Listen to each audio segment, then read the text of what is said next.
وعباد الرحمن الذين يمشون على الأرض هونا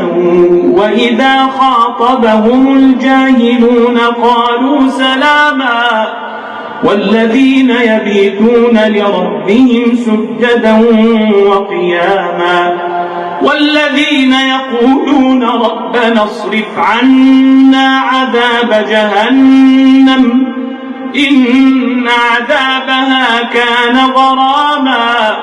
إنها ساءت مستقرا ومقاما والذين إذا أنفقوا لم يسرفوا ولم يقتروا وكان بين ذلك قواما والذين لا يدعون مع الله إلها آخر ولا يقتلون النفس التي حرم الله إلا بالحق ولا يزنون ومن يفعل ذلك يلقى أثاما يضاعف له العذاب يوم القيامة ويخلد فيه مهانا إلا من تاب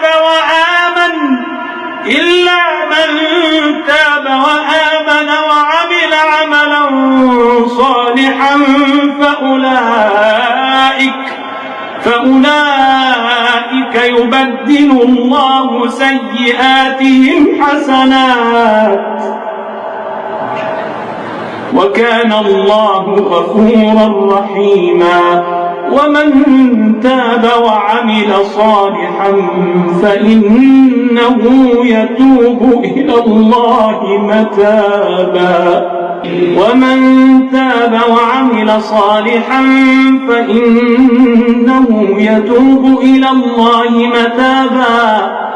والذين لا